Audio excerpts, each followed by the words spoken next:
नमस्कार बंधुरा आमार हेसेलेर आरो एकटा नतून पर्वे आपनादेर सबाइके जानाई स्वागत। आज के आमी शेयर करब निरामिष लाउ शाकेर एकटा दुर्दान्त रेसिपि। खूब साधारण किछु उपकरण दिए এই লাউ শাকের রেসিপিটা আপনারা বানিয়ে নিতে পারবেন। খেতে কিন্তু অতি সুস্বাদু তৈরি হয়।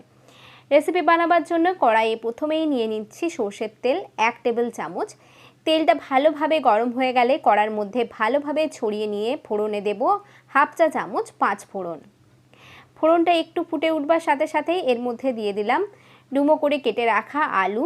এখানে আমি দুটো মিডিয়াম সাইজের আলু নিয়েছি।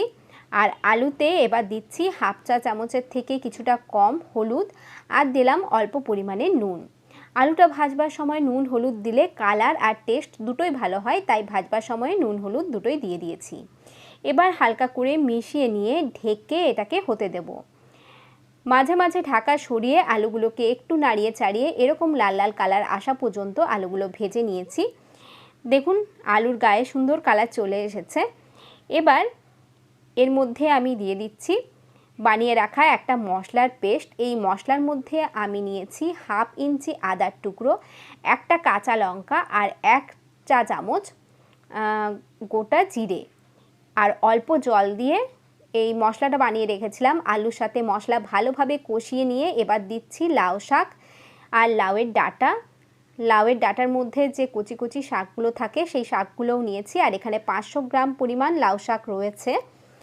লাউ শাক কেটে নেবার পর 4-5 বার খুব ভালোভাবে জল পাল্টে ধুয়ে নিতে হবে, না হলে লাউয়ের শাকের মধ্যে যে নোংরা বা ধুলো ময়লা থাকে সেগুলো থেকে গেলে সবজি খেতে ভালো লাগবে না।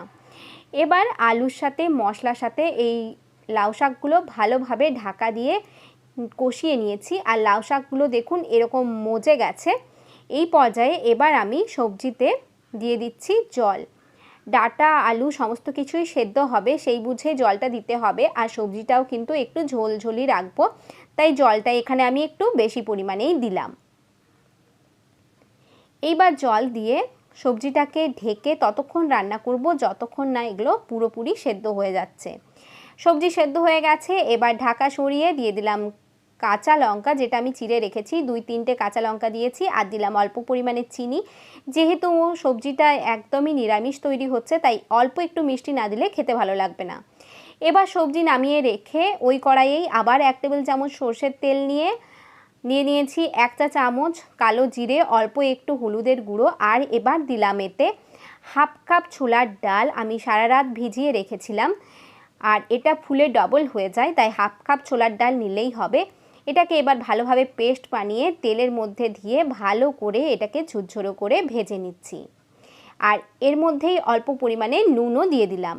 নুন দিয়ে ডালটাকে ভালোভাবে ভেজে নিতে হবে। এই রান্নাটা আমার পাশের বাড়ির এক কাকিমা ছিলেন, তিনি রান্না করতেন, তার কাছ থেকেই দেখে শেখা। আর খেতে কিন্তু অসাধারণ তৈরি হয়। গরম গরম ভাতের সাথে নিরামিষের দিনে এই রেসিপিটা আপনারা অবশ্যই একবার বানিয়ে দেখতে পারেন। আর খেয়ে কখনোই এই রেসিপিটা আপনাদের কাছে খারাপ লাগবে না, এটা আমি গ্যারেন্টি দিয়ে বলতে পারি। এই যে ডালটা সুন্দরভাবে দেখুন ভেজে নেওয়া হয়ে গেছে। এবার বানিয়ে রাখা সবজিটা এই ডালটার মধ্যে এবার আমি দিয়ে দেব। আর তারপর ভালোভাবে মিলিয়ে মিশিয়ে নিয়ে এটাকে নামিয়ে নিতে হবে। আজকের রেসিপি কেমন লেগেছে আপনাদের কাছে অবশ্যই জানাবেন ছোট একটা কমেন্ট করে। আর রেসিপি ভালো লাগলে লাইক শেয়ার কমেন্ট করতে ভুলবেন না। আর চ্যানেলটি সাবস্ক্রাইব করে আমার পাশে থাকবেন। সবজি তৈরি হয়ে গেছে, এবার নামিয়ে পরিবেশন করব।